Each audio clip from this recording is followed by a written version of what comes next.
Alright, Atharva, are you ready? Yes.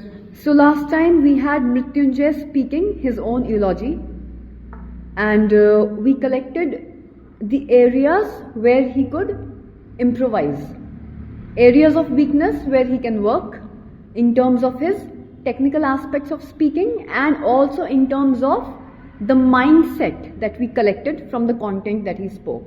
So critical areas. We've applied analytical thinking, critical thinking to understand and grasp areas of his weakness. Weaknesses which he can work on and weaknesses which he can overcome.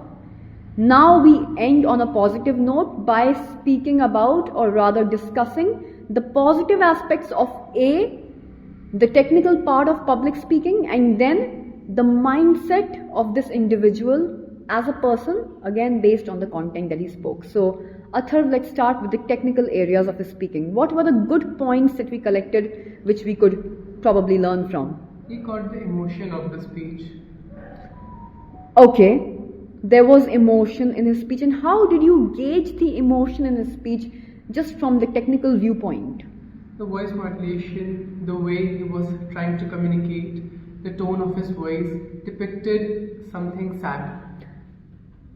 Could you describe his voice modulation in the last class? How did it depict the graveness of the situation, the gravity of the situation? His voice was not very high pitched, it was slow. Now these are specific points, so I want everyone to write down. There was low pitch. That's one point, yes. There was bass in his voice. Keep writing these points down. So when you want to sound serious, or when you want your audience to know that what you are going to speak about is going to be serious, you lower your pitch. There is more bass in your voice. This is something which Mrityunjay did. What else about his volume, his fluency and the quality of his voice? Along with that, he was not very fast so that we could understand each and every word he was speaking, and plus the rhythm he maintained while speaking also was a great push to understand the emotion he was trying to deliver. I observed the same things. So the pace, the fluency was not too fast, not too slow. Yes, we were able to understand everything that he said. So the volume was also, the fluency was also very well balanced out. So we've covered the quality of his voice, bass, pitch. We've covered the fluency, which was just right and balanced. The audience understood everything. Let's target his volume. What about his volume last time? Volume was not very high, it was slow. The amplitude was a little toward the lower side. Which is also, I would say, quite appropriate for the setup as grave as a prayer ceremony, right? So the volume was also very nicely controlled.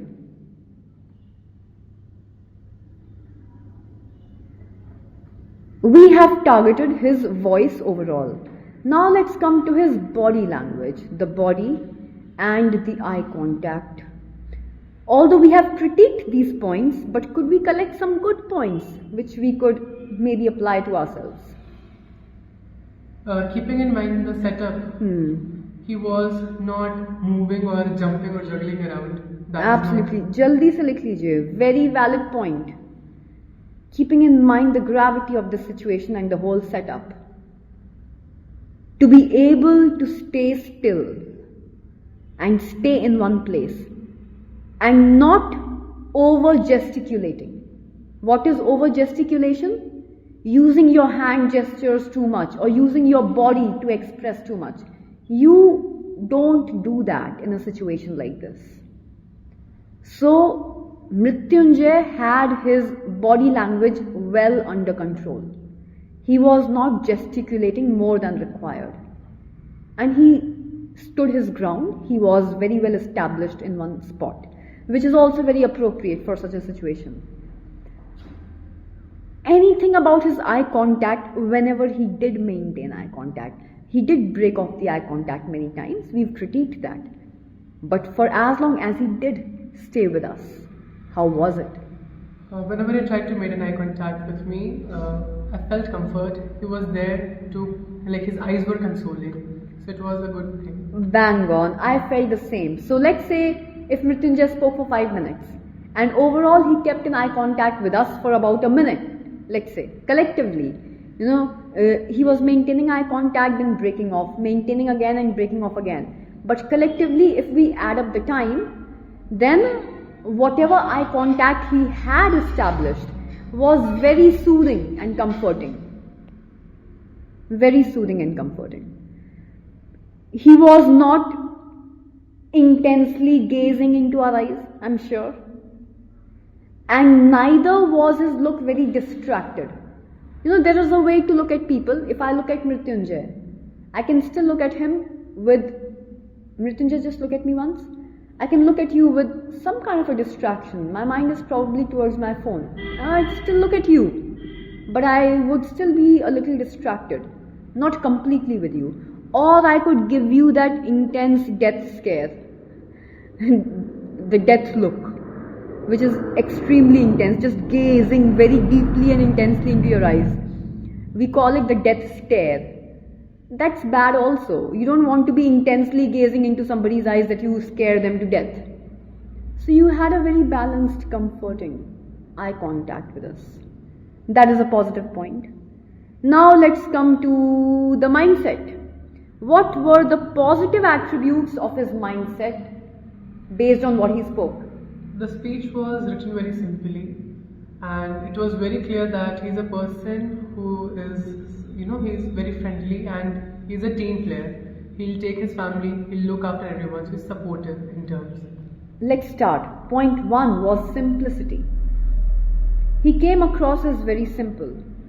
Nobody likes overtly complicated people. He came across as a simple individual. Now, if we look at his love and commitment towards his family, he came across as a responsible, accountable man. Yes or no? Although whatever he wished to achieve was predominantly being projected as being done for somebody else, for example, his family. But if we keep that predominance aside, most of the time when he spoke about doing anything in life, accomplishing anything in life, it was about his family, making them happy. Let's keep that aside for a moment.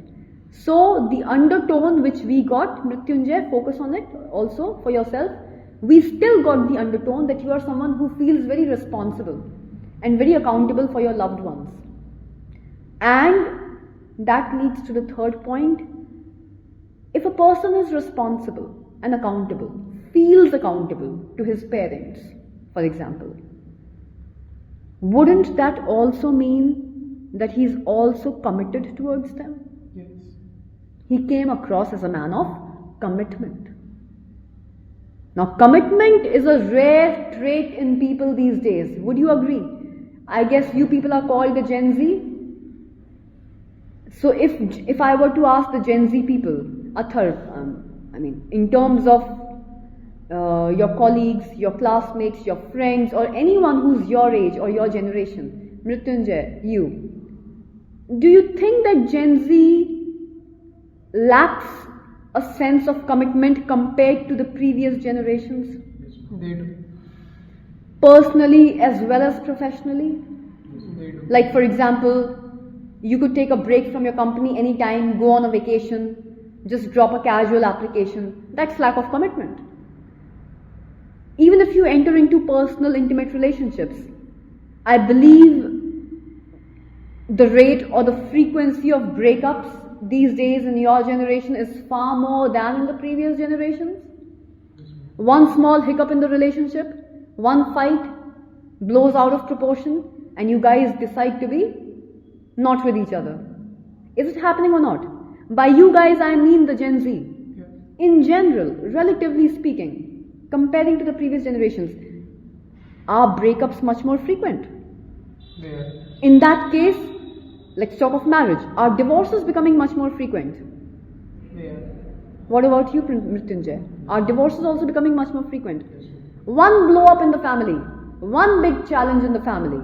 The man's out or the woman's out, both of them decide not to be with each other. So where's the sense of commitment?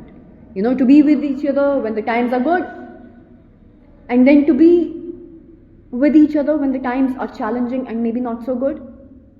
That is lacking. So my question, I want everyone to write down one question. Next page. Before the question, write down a statement.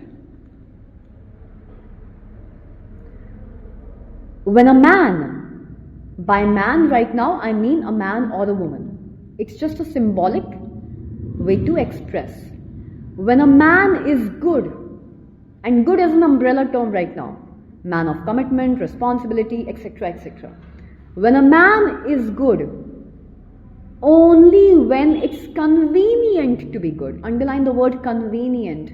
देखिए हम convenience की बात कर रहे हैं यहाँ पे. सहूलियत बोलते हैं ना हिंदी में. सहूलियत है. When a man is good, only when it is convenient to be good. Comma. When it is convenient to be good, comma. That's my question. Do you really think that the man is genuinely good? Do you really think the man is being genuinely good? And by the way, this applies to men and women both. I want you to stay with this question for a minute. Entertain this question for a minute. Think about it. For example, you think of me as a person who is very good, who is very responsible, and who is very committed to any work. But let's say there was a time that I had few other things to do as well, and one task to finish also. So I have been doing my work perfectly earlier, but now I have some other works to do as well. So now I have more than one task to do.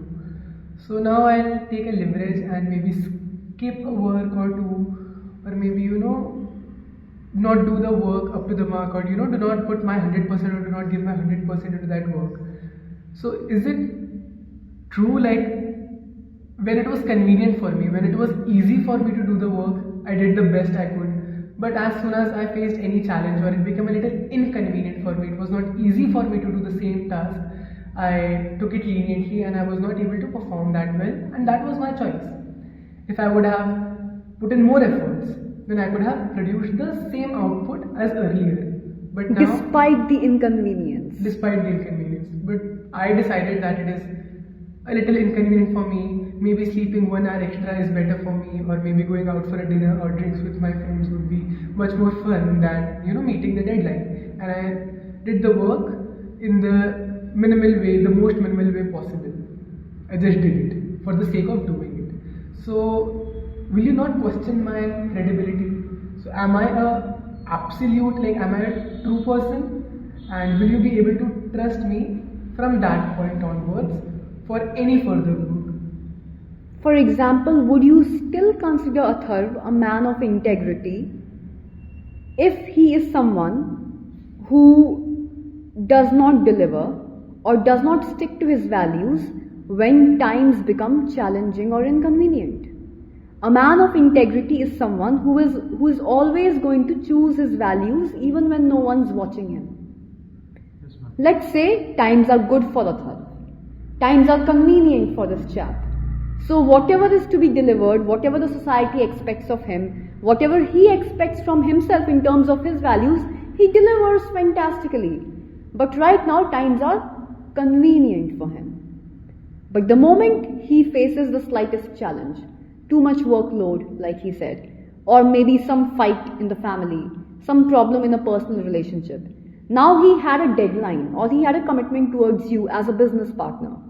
He forgoes that responsibility because of some other challenge that he's handling. The first thing he does is bail out on you. By bailing out I mean तुमको धोखा दे देता है, साथ नहीं निभाता. Why? Because times are challenging. Now it's slightly inconvenient for him. Does he still remain a man of integrity who would choose his value system over any challenge in life? Absolutely not. Absolutely not. So the second question was, would you trust such a person?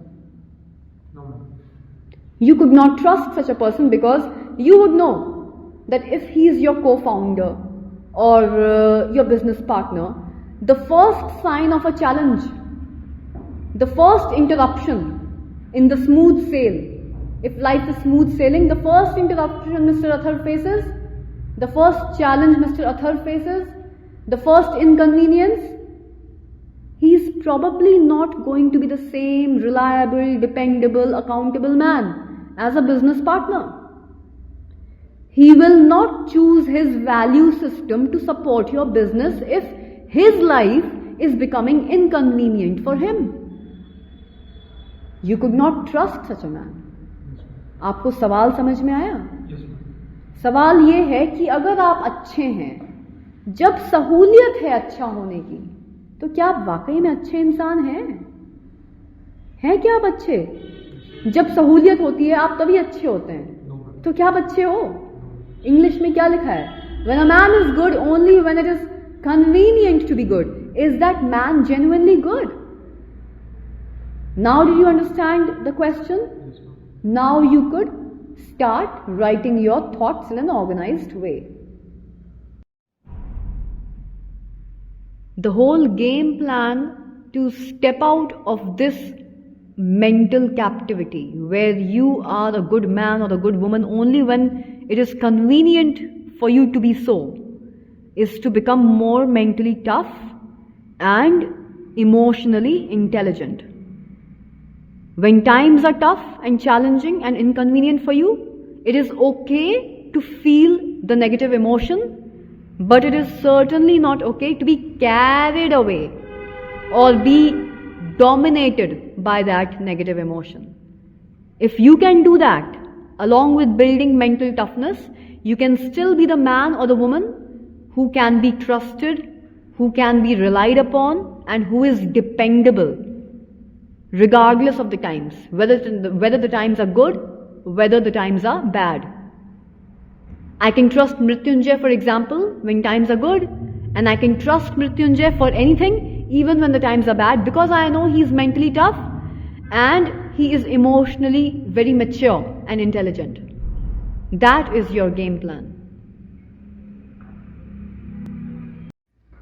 Yes.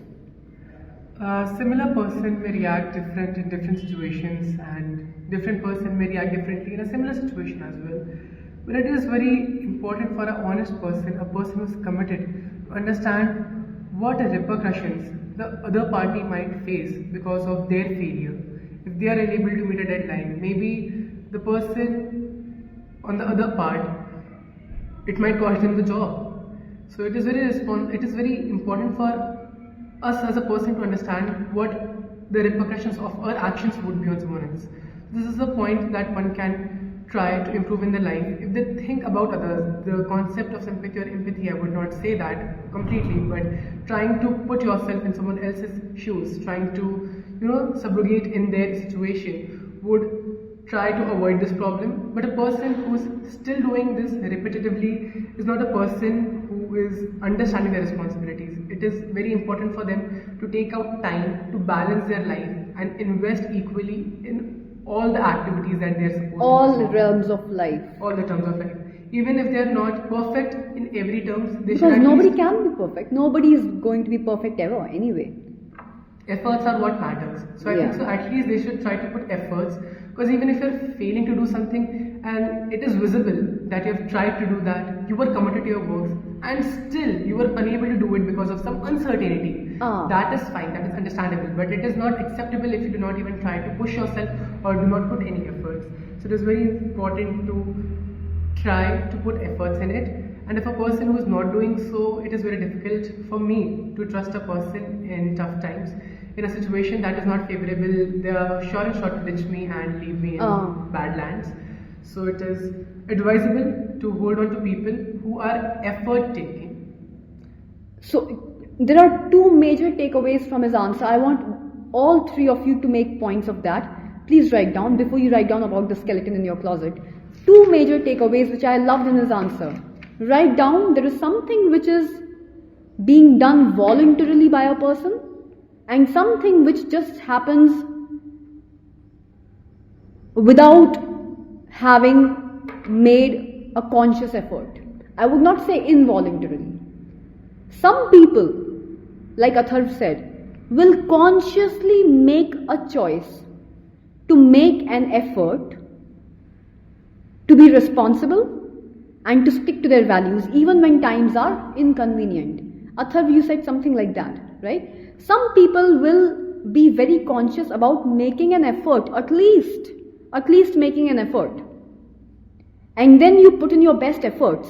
Despite that, there will be certain things out of your control. In that case, if you fail as an individual to deliver or not be able to stick to your value system, it's okay. As long as you made all the efforts that you could despite inconvenience.